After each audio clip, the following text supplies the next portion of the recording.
Dear students, welcome to universal Hindu power. Telangana మరియు ఆంధ్రప్రదేశ్ రెండు తెలుగు రాష్ట్రాల విద్యార్థులకు టెట్లో ఎడ్జిటి మరియు స్కూల్ అసిస్టెంట్ విద్యార్థులకు ఉపయుక్తంగా ఉండే విధంగా ప్రీవియస్ టెట్ సైకాలజీ పేపర్స్ అందిస్తున్నాను. మీకు ఈ పేపర్ ఉపయుక్తంగా ఉంటుందని ఆశిస్తున్నాను. ఓకే, ఫస్ట్ పిల్లల వికాసంలో టీనేజ్గా పిలువబడే దశ అని అడిగారు. పిల్లల వికాసంలో టీనేజ్గా పిలువబడే దశ. ఆప్షన్స్: ఉత్తర బాల్య దశ, వయోజన దశ, యవనారంభ దశ, పూర్వకౌమార దశ. గెస్ చేయండి. దీని ఆన్సర్ పూర్వ కౌమార దశ. రైట్ ఆన్సర్ పూర్వ కౌమార దశ. నెక్స్ట్, ఇంగ్లీష్ విద్యార్థులు ఇంగ్లీష్ కూడా మీరు చదువుకోండి, పాస్ చేసుకోండి. వికాసానికి కారణమైన ఎన్నో ప్రక్రియలు శిశువులో అంతర్గతంగా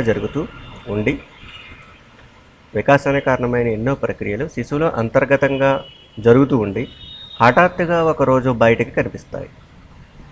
ఇందులో వికాస్ సూత్రం అంటే ఒక శిశువులో వికాసానికి కారణమైన ఎన్నో ప్రక్రియలు అంతర్గతంగా ఉంటాయి, కానీ హఠాత్తుగా ఒకరోజు వస్తుంది. చూడండి, పన్ను ఒకరోజు వచ్చినట్టు ఉంటుంది. అలాగే కొంచెం కొన్ని మీరు చూసినట్లయితే చిన్నపిల్లలకి కొన్ని అవయవాల ఇంప్రూవ్మెంట్ జరుగుతూ ఉంటుంది. అటువంటప్పుడు మనకి హఠాత్తుగా చేంజింగ్ అనిపిస్తూ ఉంటుంది. అలాగే పిల్లవాడికి మీసాలు రావడం హఠాత్తుగా వచ్చినట్టు ఉంటుంది. ఇటువంటివన్నీ మనం దీన్ని ఏ విధమైంది అని అడిగాడు అనమాట. అంటే వికాసం సంచితమైనదా, వికాసం సాధారణ దిశ నుంచి నిర్దిష్ట దిశగా సాగుతుందా, వికాసం ఖచ్చితమైన దిశగా సాగుతుంది, వికాసం పరస్పర చర్య. గెస్ చేయండి ఆన్సర్ ఏంటి అనేది. రైట్ ఆన్సర్ వికాసం సంచితమైనది. అంటే డెవలప్మెంట్ ఈజ్ క్యూములేటివ్ అంటాం. అంటే సంచితమైనది అంటే లోపల ఉంటాయి, వికాసం జరుగుతూ ఉంటుంది, నిరంతర ప్రక్రియ. కాకపోతే హఠాత్తుగా ఒకరోజు మీకు కనిపించడం వల్ల మనం ఆ భావం కలుగుతుంది అని అర్థం. నెక్స్ట్, క్రింది వానిలో మూర్తిమత్వ మూలకం కానిది అన్నాడు. క్రింది వానిలో మూర్తిమత్వ మూలకం కానిది. ఆప్షన్స్: వ్యక్తి ఆరోగ్యం, వ్యక్తి విద్యా సాధన, వ్యక్తి పరిశీలన, వ్యక్తి విద్యను ఆర్జించే పాఠశాల. మీరు గెస్ చేశారా? క్రింది వానిలో మూర్తిమత్వ మూలకం కానిది అన్నాడు. అంటే ఏంటి? ఇందులో ఒకటి వ్యతిరేకంగా ఉండాలి, మూడు సమానంగా ఉండాలి. ఇక్కడ వ్యక్తి ఆరోగ్యం ఒక విద్యార్థికి సంబంధించింది, వ్యక్తి విద్యా సాధన ఒక విద్యార్థికి సంబంధించింది, వ్యక్తి పరిశీలన కూడా ఒక విద్యార్థికి సంబంధించింది. అంటే ఇక్కడ కానిది అన్నాడు కాబట్టి పాఠశాల అందరు విద్యార్థులకి సంబంధించింది, అంటే ఇది సమాజానికి సంబంధించింది కాబట్టి మొదటి సమాజం అవుతుంది ఇది. ఇక్కడ మూర్తిమత్వం మూలకం ఇది అవుతుంది. మూడు రైటే కాబట్టి దీనికి రైట్ ఆప్షన్ ఇది. నెక్స్ట్, తల్లి కనిపించకపోతే పిల్లవాడు తన తల్లిని వెతకడం ప్రారంభమయ్యే పియాజే సంజ్ఞానాత్మక దశ అన్నాడు. తల్లి కనిపించకపోతే పిల్లవాడు తల్లిని వెతుకుతాడు ఎక్కడుంది అని. ఇది ఏ దశలోని అని అడిగాడు. అంటే పూర్వ ప్రచాల దశ, తర్వాత ఇంద్రియచాల దశ, లేదా మూర్త ప్రచాల దశ, లేదా అమూర్త ప్రచాల దశ అని అడిగారు. గమనించండి, మీరు గెస్ట్ చేశారా? ఈ రైట్ ఆప్షన్ వచ్చి ఇంద్రియ చాలక దశ. ఇంద్రియ చాలక దశ అంటే పిల్లవాడికి ఇంద్రియాలు డెవలప్ అవ్వలేదు ఇంకా. అంటే అమ్మాని పిలిచే నాలెడ్జ్ కూడా మనకి ఇంకా డెవలప్ అవ్వలేదని అర్థం.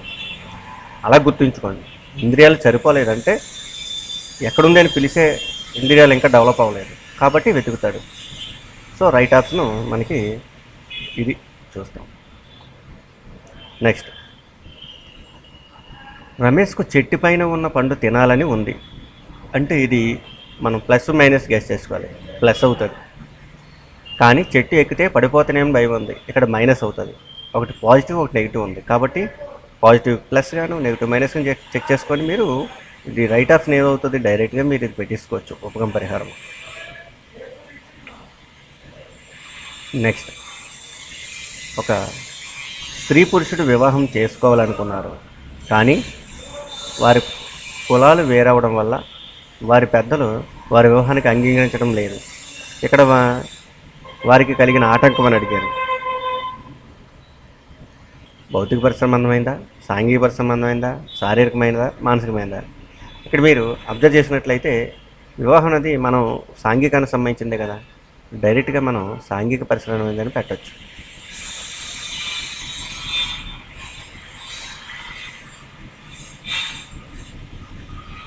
ఒక విషయం లేదా ఒక కృత్యం ఒక వ్యక్తికి అతి ముఖ్యమనిపించే ఒక అనుభూతి అనేది అన్నాడు.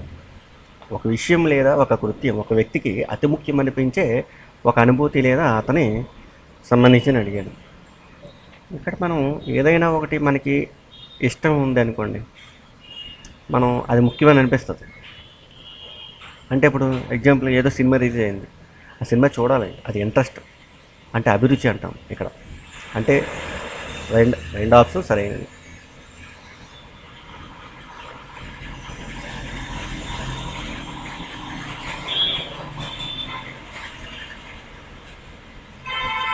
ఒక పిల్లవాడు పిల్లలు చదివే సమయానికి మరియు వారు పొందే మార్కులకు మధ్య గల సంబంధాన్ని కనుక్కోవాలనుకుంటున్నాడు. ఒక ఉపాధ్యాయుడు పిల్లలు చదివే సమయానికి మరియు వారు పొందే మార్కులకు మధ్య సంబంధాన్ని కనుక్కోవాలనుకుంటున్నారు. ఇక్కడ కానీ పిల్లవాడు ఏకాగ్రతలో తేడాల వల్ల సరైన ఫలితాన్ని సాధించలేకపోయాడు. ఇక్కడ ఎటేటి కనుగొనుకుంటున్న ఉపాధ్యాయుడు పిల్లలు చదివే సమయానికి వారు పొందే మార్కులు, సమయం మార్కులు అనేది అతని యొక్క ఉద్దేశం. కాబట్టి అతను అనుకోకుండా జరిగింది ఏంటి ఇక్కడ అంటే, కానీ ఏకాగ్రత వచ్చింది ఇక్కడ మధ్యలో. అంటే ఇదేమవుతుంది, పరతంత్రం అవుతుందా, స్వతంత్రం అవుతుందా, జోక్యచరం అవుతుందా, ప్రయోజనం అవుతుందా? ఇక్కడ మనకు రైట్ ఆప్షన్ ఏదవుతుంది అంటే జోక్యచరం అవుతుంది. అంటే ఏకాగ్రత అందులో జోక్యం చేసుకుంది. నెక్స్ట్, ఈ ప్రజ్ఞా సిద్ధాంతం ప్రకారం ఒక వ్యక్తి విజ్ఞాన శాస్త్రంలో మంచి ప్రజ్ఞను కలిగి ఉంటే అతడు గణితం, భాష, సాంఘిక శాస్త్ర, చిత్రకళ, సంగీత రంగాలలో కూడా అదే రకమైన ప్రజ్ఞను కలిగి ఉంటాడు. అంటే అన్నింటిలో కూడా ఒకే విధమైన ప్రజ్ఞ అని అర్థం. మీరు క్వశ్చన్స్ చూడండి, ఆప్షన్స్. సామూహికారక సిద్ధాంతమా, బహుకార సిద్ధాంతమా, వికార సిద్ధాంతమా, ఏకార సిద్ధాంతమా అని అడిగారు. మీరు గెస్ చేశారా? రైట్ ఆప్షన్ ఏదనేది ఏకార సిద్ధాంతం రైట్. అంటే ఒకే విధమైన ప్రజ్ఞ కాబట్టి అన్నింటిలో కూడా ఒకే విధంగా ఉంది. దీన్ని ఏకారం అంటాం, యూనిఫ్యాక్టర్ థియరీ అంటాం అన్నమాట. నెక్స్ట్, మెడిసిన్ ఎంట్రన్స్కు ప్రిపేర్ అవుతున్న అమ్మాయి తను డాక్టర్ అయిపోయినట్లుగా, మంచి ప్రాక్టీస్ జరుగుతున్నట్లుగా, దండిగా డబ్బు సంపాదిస్తున్నట్లుగా ఊహించుకుంది. అంటే ఇక్కడ ఏంటి అంటే ఊహలన్నీ ఏమవుతాయంటే డైరెక్ట్గా మీరేం ఆలోచించవసరం లేదు, స్వైర్ కల్పన అవుతుంది. స్పైర్ కల్పన అంటే ఫ్యాంటసీ, స్పైర్ కల్పన లేదా ఫ్యాంటసీ. నెక్స్ట్ నోమ్ చామస్కీ ప్రకారం క్రింది వాళ్ళలో సరికాని ప్రవచనం అన్నాడు. అంటే నోమ్ చామస్కీ అనేసరికి మీకు భాషా వికాస సిద్ధాంతం గుర్తు రావాలి. అంటే నోమ్ చామస్కీ భాషా వికాసం గురించి చెప్పాడు. అంటే భాషా వికాసానికి సంబంధించింది 3 ఉంటాయి. సంబంధించింది ఏదనేది మీరు గెస్ చేయండి, ఒకసారి గెస్ చేయండి. పిల్లలు పుట్టకతోనే భాషను అభ్యసించే సామర్థ్యాన్ని కలిగి ఉంటారు అన్నాడు. ఇది భాషా వికాస సిద్ధాంతమా కాదా? భాషా వికాస సిద్ధాంతమే. తర్వాత పిల్లలు కేవలం పరిశీలన, అనుకరణ ద్వారా భాషను అభ్యసిస్తారు అన్నాడు. పరిశీలన, అనుకరణ అన్నాడు. చూడండి ఇక్కడ, ఇది కొంచెం ఆలోచించండి. దీనికి ఆప్షన్ ఇదే దొరికింది. అంటే మరి సరికాంది అన్నాడు. పిల్లలు పుట్టకతోనే భాషను అభ్యసించే సామర్థ్యాన్ని కలిగి ఉంటారు కదా, అంటే ప్రతి వ్యక్తిలో సార్వత్రిక భాషా వికాసం ఉంటుందని కదా అర్థమవుతుంది. అప్పుడు భాషాపరమైన నిర్మాణాలు పిల్లవాని మేధస్సులో ముద్రించబడి ముందే ఉంటాయని కదా అర్థం. అంటే దీని రిలేటెడ్ అంటే మనకి భాషా వికాసం సంబంధించింది చూసినట్లయితే పిల్లవాడు పుట్టకతోనే భాషను అభ్యసించే సామర్థ్యాన్ని ఉంటాయని చెప్తారు చామస్కీ. కాబట్టి అతను రిలేటెడ్ ఈ 3ను, ఇది కాదు.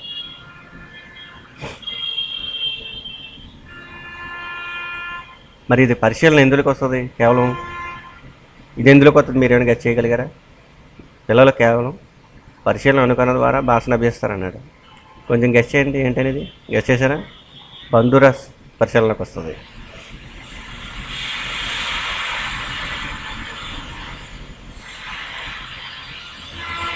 నెక్స్ట్, మనోసాంఘిక వికాస సిద్ధాంతాన్ని ప్రతిపాదించిన వారు అన్నాడు.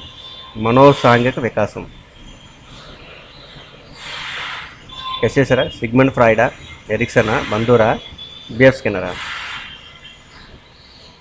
ఇక్కడ రైట్ ఆప్షన్ ఏంటి? ఎరిక్సన్. మనోసాంఘిక సిద్ధాంతాన్ని ప్రతిపాదించిన వారు ఎరిక్సన్. నెక్స్ట్, పరిస్థితికి ప్రతిస్పందనలకు మధ్య సంధానం ఏర్పడినప్పుడు సంతృప్తికరమైన స్థితి ఏర్పడితే ఆ సంధానం పటిష్టమవుతుంది. ఇది ఏ నియమానికి చెందిందన్నాడు? గెస్ చేశారా? సంసిద్ధ నియమమా, ఫలిత నియమమా, అభ్యాస నియమా, బహుళ ప్రతిస్పందన నియమా అని అడిగాడు. మీరు గెస్ చేసింది ఎంత ఒకసారి చూడండి. రైట్ ఆప్షన్ ఏంటంటే మనకి ఫలిత నియమం. ఫలిత నియమం రైట్. ఇలాగా పరిస్థితికి ప్రతిస్పందనకు మధ్య సంధానం ఏర్పడినప్పుడు సంతృప్తికరమైన స్థితి ఏర్పడితే అన్నాడు. అంటే పరిస్థితికి ప్రతిస్పందనకు మధ్య అన్నాడు అంటే మనం ఏదైనా ఒక పని చేసినప్పుడు ఆ పనిలో మనం ఫలితం దక్కితే మనం సంతృప్తిగా ఫీల్ అవుతాం. కాబట్టి రైట్ ఆప్షన్ ఇది. నెక్స్ట్ ఆప్షన్, ఉపాధ్యాయులు అకారణంగా దండించడం వలన ఉపాధ్యాయులు అంటే పవన్కు భయం ఏర్పడింది. తర్వాత పవన్లో వేరే పాఠశాల చేరినప్పుడు అక్కడ ఉపాధ్యాయులు ఎప్పుడూ దండించలేదు. దాంతో క్రమంగా అతనికి ఉపాధ్యాయులు అంటే ఉన్న భయం పోయింది. దీనికి కారణమైందండి. అంటే ఇతను భయం ఉంది, ఇంకో దగ్గరికి వెళ్ళాక భయం పోయింది. అంటే ఏమండి, మనం తగ్గిపోయింది. అంటే తగ్గిపోయిందని ఏమంటాం మనం ఇక్కడ? రుణాత్మకం.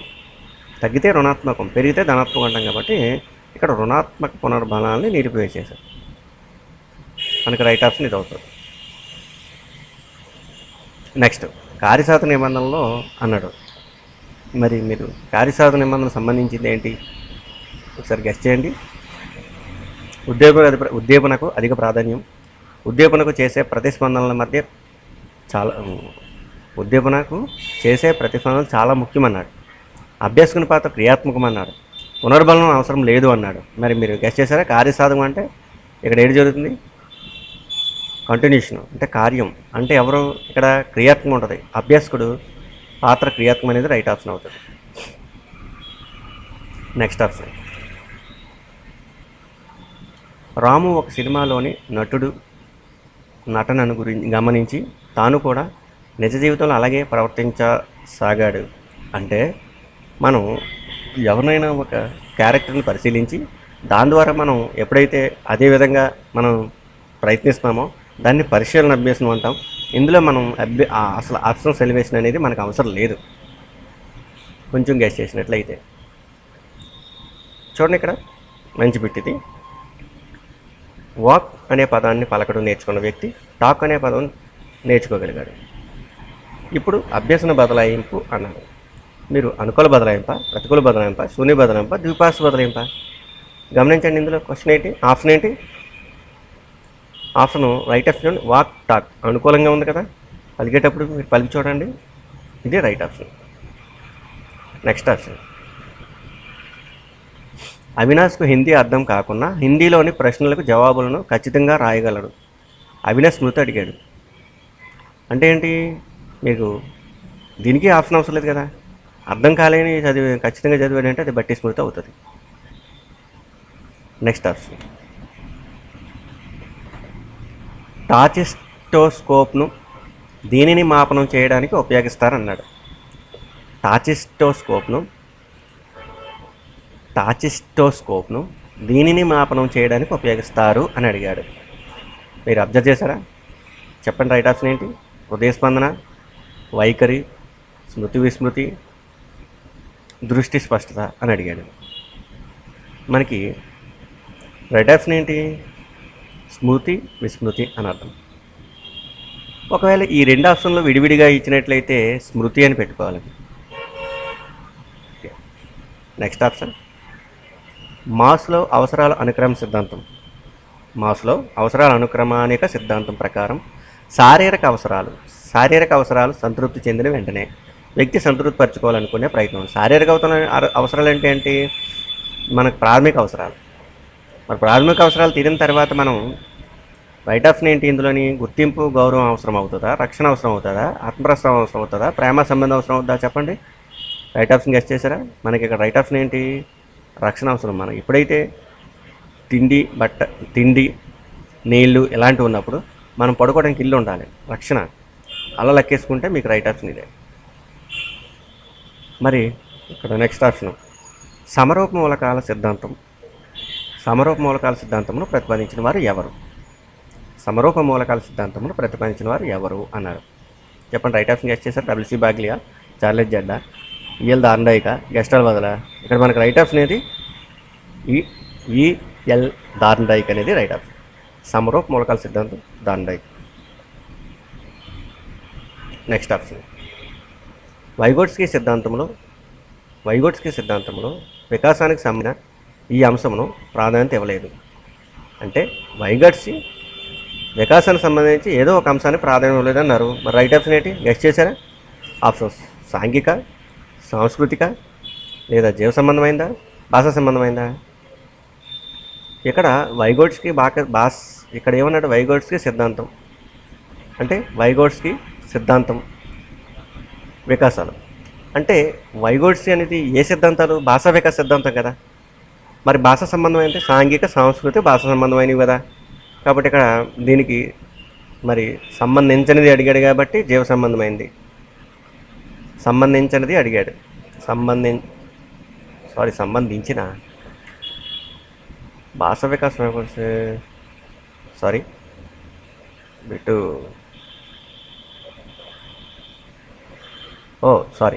నోమ్ చామస్కీ కదా భాషా వికాస సిద్ధాంతం.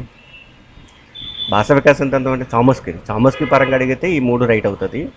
చామస్కీ పరంగా అయితే ఈ 3 రైట్ అవుతుంది. నోమ్ చామస్కీ కదండి. కొంచెం కన్ఫ్యూజ్ అయ్యాను, క్షమించండి. అంటే మరి అందుకే బిట్ అనాలిసిస్ మన సబ్జెక్ట్ వచ్చినా సరే చూడండి, నేను పొరపాటు పడ్డాను. అలాగే మీరు ఎగ్జామ్ పాయింట్లో పొరపాటు పడవచ్చు కదా, ఒకసారి గెస్ట్ చేసి. అందుకనే ప్రీవియస్ పేపర్ కంపల్సరీగా చేయాలి. అక్కడ మనం కన్ఫ్యూజ్ అవుతాం. చూడండి, బిట్ తెలుసు చామస్కీ భాషా వికాస సిద్ధాంతం, నేను పొరపాటున వైగోట్స్కీ అనేసాను కదా. చూడండి, అంటే ఇక్కడ మనకు సంబంధించింది అంటే భాషా వికాస సిద్ధాంతం సంబంధించి 3 ఉన్నాయి. ఇవి వైగోట్స్కీ జీవ సంబంధమైంది అన్నమాట. వైగోట్స్కీ సంబంధించి అంటే ఇక్కడ రైట్ ఆప్షన్ ఏది? ఇదే వైగోట్స్కీది. నెక్స్ట్, కాళ్ళు, చేతులు, భుజాలు, నోరు, ఇతర భాగాల్లో అసంకల్పిత కదలికలతో ఏర్పడే సమస్యాత్మక పరిస్థితి. కాళ్ళు, చేతులు, భుజాలు, నోరు, ఇతర భాగాల్లో అసంకల్పిత కదలికలతో ఏర్పడే సమస్యాత్మక పరిస్థితి అన్నాడు. మీరు గెస్ట్ చేశారా ఇందులో ఆప్షన్ ఏంటి అనేది? ఇక్కడ మనకి రైట్ ఆప్షన్ ఏంటి అని చెప్పండి. ఎదిటోసిన్ అనేది రైట్ ఆప్షన్ అవుతుంది. ఇక్కడ ఉంది ఎదిటోసిన్, ఇక్కడ ఉంది ఎదిటోసిన్ అంటే దీనికి సంబంధించింది. నెక్స్ట్ ఆప్షన్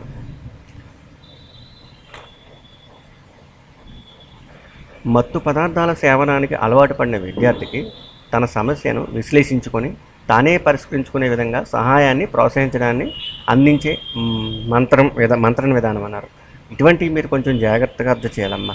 రైట్ ఆప్షన్గా అర్థం మత్తు పదార్థాల సేవనానికి అలవాటున విద్యార్థికి తన సమస్యను, ఎవరి సమస్యను? విద్యార్థి తన సమస్యను తానే విశ్లేషించుకొని తానే పరిష్కరించే విధంగా సహాయాన్ని, ప్రోత్సాహాన్ని అందించే మంత్రం అన్నాం. ఓన్లీ సహాయాన్ని ప్రోత్సహిస్తాం కానీ తనకు తానే నిర్ణయించుకుంటాడు. అంటే ఇది మనకి రైట్ ఆప్షన్ ఏంటి? అనిర్దేశక మంత్రం. మీరు గెస్ చేశారు ఇందులో ఏదనేది? రైట్ ఆప్షన్ ఇది. మీరు పొరపాటుగా నిర్దేశ మంత్రంకి వెళ్ళే అవకాశం ఎక్కువగా ఉంటుంది, కానీ కాదు. ఇక్కడ ఓన్లీ మనం గైడెన్స్ ఇస్తాం కాబట్టి తనకు తానే నిర్దేశం కాబట్టి ఇక్కడ అనిర్దేశ మంత్రం అవుతుంది. సహభాగి అభ్యసన ఉపగమంలోని చివరి సోపానం అన్నాడు. సహభాగి అభ్యసన ఉపగమంలో చివరి సోపానం ఏది అని అడిగాడు. ఇక్కడ అబ్జర్వ్ చేయండి. పరిపుష్ట, మదింప, గమ్యాన్ని చేరడమా, సమస్యను గుర్తించమా? మనకి ఇందులో ఎలా చూడగానే తెలిసిపోద్ది. మీరు ఇందులో తెలుగులో అర్థం కాకపోతే ఇంగ్లీష్లో చూడండి. ఫీడ్బ్యాక్ ఎప్పుడు ఇస్తాం? లాస్ట్లోనే కదా. పరిపుష్టి సింపుల్ బిట్ ఇది. అంటే మనం కొన్ని ఇంగ్లీషు అంటే కొన్ని తెలుగులో చూసినప్పుడు అర్థం కాని పదాలు ఇంగ్లీష్లో చూడడం అలవాటు చేసుకోండి, చాలా ఈజీ అవుతుంది. అందుకే మోడల్ పేపర్ కంపల్సరీ మీరు అనాలిసిస్ చేయాలి. మీరు నా పేపర్లో తర్వాత వచ్చే పేపర్లు చూడాలనుకుంటే లైక్ చేసుకొని సబ్స్క్రైబ్ చేసుకోండి. నేను వీలైనంత వరకు చాలా వరకు పేపర్లు పెట్టడానికి ట్రై చేస్తున్నాను. కొంచెం ఎక్కువగా పెడదాం అనుకున్నాను. నాకు కొంచెం ఖాళీ సమయం దొరకకపోవడం వల్ల నేను బిట్ అందించలేకపోతున్నాను. వీలైనంత వరకు పెడతాను. అంటే మీ దగ్గర నుంచి కూడా రెస్పాన్స్ రావాలి కదా. మీరు చూస్తూ ఉంటే పర్వాలేదు. కొన్ని వీడియోస్ చూడకపోతే నేను ఆ వీడియోని వెంటనే డిలీట్ చేసేస్తాను. గమనించండి విద్యార్థులారా, ఎవరైతే ఎక్కువ మంది చూసి ఆ వీడియో పూర్తిగా వాచ్ చేయకుండా ఉన్నట్లయితే నేను ఆ వీడియోని డిలీట్ చేసేస్తాను, ఉంచను. ఎందుకంటే ఎవరొకరు చూస్తారులే అని నేను ఉంచను. ఆల్రెడీ నేను కొన్ని వీడియోస్ డిలీట్ చేస్తాను. మీరు అంటే నా వీడియోస్ ఫాలో అయిన వరకు అర్థమవుతూ ఉంటుంది. ఈ పాటికి ఎవరైనా కొత్తగా చూస్తే విద్యార్థులారా, నా వీడియో మీరు చూస్తే పూర్తిగా చూడండి. 2-3 చూసి వదిలేశారనుకోండి, తర్వాత నా వీడియో ఉండదు. మీరు మళ్ళీ ఎప్పుడో చూద్దామంటే ఆ వీడియో ఉండదు, తీసేస్తాను నేను. ఎక్కువ మంది చూడలేని వీడియోస్ నేను ఉంచను. అంటే నాకు సాటిస్ఫాక్షన్ లేని వీడియోని తీసేస్తాను అనమాట. సింపుల్గా చెప్పాలంటే మనకి ఏదైనా ప్రతిఫలం దక్కాలి కదా. 10 మంది చూశారు అంటే నాకు ఆ ప్రతిఫలం ఏంటి, 100 మంది చూశారు, అది సాటిస్ఫాక్షన్. అప్పుడు ఆ 100 మంది చూశారనే ఉద్దేశంతో నేను ఇంకో వీడియో పెడతాను. 100 మంది చూడలేనప్పుడు ఏం చేస్తాను, వీడియో తీసేస్తాను, ఇంకో వీడియో పెట్టడం కూడా టైం పడుతుంది. మరి మీకు ప్రీవియస్ పేపర్లో ఎవరు పెట్టడం లేదు అంటే మరి నేను ప్రీవియస్ పేపర్ మీకు అందిస్తున్నానంటే మీ నుంచి నాకు రెస్పాన్స్ ఉండాలి కదా. ఓకే, ఒక సమస్యకు ఆధారం లేకుండా హఠాత్తుగా వచ్చే పరిష్కారం బ్రోనర్ బోధన సిద్ధాంతంలో ఇలా చెప్పబడుతుంది అన్నాడు. మరి ఇక్కడేమన్నాడు, సమస్యకు ఆధారం లేకుండా అన్నాడు. ఆధారం లేకుండా హఠాత్తుగా వస్తే దీన్ని అంతర్బుద్ధి చింతన అంటారమ్మా. ఆధారం లేనిది హఠాత్తుగా వస్తే అంతర్బుద్ధి చింతన అంటాం. ఇది right option. Next option, Herbert సోపానాల్లో పునర్విమర్శ యొక్క ప్రధాన ఉద్దేశం. హెర్బర్ట్ సోపానంలో పునర్విమర్శ దేని పడుతుందమ్మా మనకి. మనం పునర్విమర్శ ఎప్పుడు చేస్తాం, పిల్లలకు పాఠాలు చెప్పిన తర్వాత వాళ్ళు నేర్చుకున్నవి ఇంకా పదిలిపరచడం, అంటే అభ్యసించిన భావాలను దృఢపరచడం అంటుంది. ఎక్కడ ఉంది ఆప్షన్, అభ్యసించిన భావనలు దృఢపరచడం. దీనికి కదా వాడతాం పునర్విమర్శ అనేసరికి మనకు అర్థం అవ్వాలి. మనం పునర్విమర్శ ఎప్పుడు కూడా పిల్లలకి పాఠం చెప్పిన తర్వాత మళ్ళీ పునర్విమర్శ చేస్తాం, రివిజన్ చేస్తాం. ఆ రివిజన్ చేసినప్పుడు ఏంటి, పిల్లలు బాగా ఇంకా సబ్జెక్ట్ని దృఢపరచుకుంటారు. మెథడాలజీ బిట్లు మీకు ఇందులో ప్రీవియస్ టెట్కి మెథడాలజీ ఉంటుంది. ఇప్పుడు ఆంధ్రప్రదేశ్లో అయితే సైకాలజీలో మెథడాలజీ తీయడం జరిగింది, కానీ డిఎస్సికి ఉంటుంది. డిఎస్సికి మీకు మెథడాలజీ ఒక 5-6 బిట్లు ఉంటాయి. ఎవరైనా డిఎస్సి విద్యార్థులు చూస్తే ఈ 5-6 బిట్లు కొంచెం జాగ్రత్తగా చూసుకోండి. నెక్స్ట్ ఆప్షన్, విద్యార్థులందరికీ సమాన అవకాశాలు కల్పించడం మరియు వారి అనుభవాలను పంచుకునే విధంగా సహాయం అందించడం జరిగే నాయకత్వం రకం అన్నాడు. ఇక్కడ ఆప్షన్ ఏంటనేది అబ్జర్వ్ చేశారా, నిర్దేశక నాయకత్వం, జోక్రహిత నాయకత్వం, అనుమతిపూర్వక నాయకత్వం, సహభాగా. ఇక్కడ రైట్ ఆప్షన్ ఏంటి, సహభాగ నాయకత్వం అవుతుంది. ఇక్కడ ఏంటి, విద్యార్థులందరికీ సమాన అవకాశాలు కల్పించడం మరియు వారి అనుభవాలను పంచుకునే విధంగా సహాయం అందించడం అన్నది. మనం సహభాగి నాయకత్వం, అందులో వాళ్ళతో పాటు మనం ఇంక్లూడ్ అవుతాం, అంటే వాళ్ళతో పాటు కలిసిపోతాం. ఇది రైట్ ఆప్షన్. నెక్స్ట్, సిసి ప్రకారం పని అనుభవం కంప్యూటర్ విద్యా బోధనకు సంబంధించిన కంప్యూటర్ విద్యా బోధనకు బాధ్యత వహించే ఉపధ్యాయుడు. అంటే కంప్యూటర్ విద్యా బోధన ఎవరికి బాధ్యత ఉంటుంది అంటే, మనం సిసి ప్రకారం కంప్యూటర్ అనేది అందరూ నేర్చుకుంటారు యాక్చువల్గా. కానీ ఇక్కడ సిసి ప్రకారం ఏంటంటే గణితోపాధ్యాయుడికి ఇచ్చారు. యాక్చువల్గా గణితోపాధ్యాయులు అందరూ కంప్యూటర్ నేర్చుకుంటారంటే నేర్చుకోవట్లేదు. ఇంకా చెప్పాలంటే ఎక్కువగా ఎడ్జిటి వాళ్ళు, స్కూల్ అసిస్టెంట్, సోషల్ వాళ్ళు కంప్యూటర్ బాగా నేర్చుకుంటున్నారు. గణితోపాధ్యాయుడికి ఈ మధ్యకాలంలో నేను గెస్ట్ చేసింది ఏంటంటే, చాలామంది విద్యార్థులను అబ్జర్వ్ చేశాను, గణితం నేర్చుకుంటున్నారు కానీ కంప్యూటర్ నేర్చుకోవట్లేదు. వాళ్ళ సామర్థ్యం సరిపోవట్లేదు. గణితం ఎలా నేర్చుకుంటారంటే ఫార్ములాస్ బట్టి పెట్టేస్తున్నారు, చేసేస్తున్నారు, ఎగ్జామ్లో 100 వచ్చేస్తున్నాయి. వాడు కంప్యూటర్ నేర్చుకోమంటే భయపడి పారిపోతున్నాడు. అందుకని బయట ఎక్కడ నేర్చుకోవట్లేదు. ఎవరైనా కంప్యూటర్ గణితోపాధ్యాయులు ఉంటే ముఖ్యంగా ఇంపార్టెంట్గా మీరు కంప్యూటర్ నేర్చుకోండి. ఇంపార్టెంట్, తప్పదు. ఎక్కడైనా మీకు దగ్గరలో కంప్యూటర్ ఉంటే, కంప్యూటర్ సెంటర్ ఉంటే అక్కడికి వెళ్ళి నేర్చుకోండి. కంప్యూటర్ ఇన్స్టిట్యూట్కి వెళ్ళి నేర్చుకోండి, మంచిది. ఎక్కడ ఉందో ఎత్తుక్కోండి మీ పక్కనే. ప్రతి విద్యార్థి నేర్చుకోవాలి. ఎవరైతే డిఎస్సి ప్రిపేర్ అవుతున్నారో వాళ్ళందరూ కూడా ఎక్కడైతే దగ్గరలో కంప్యూటర్ సెంటర్ ఉందో మీరు వెళ్ళి అక్కడ computer centre minimum MS office కానీ పేజీడీసీ కానీ నేర్చుకోండి. ఎంఎస్ ఆఫీస్ పనికిరాదు, పేజీడీసీ కోర్స్ ఎక్కడైనా ఉంటే నేర్చుకోండి. ఇది నా సిఫారసు.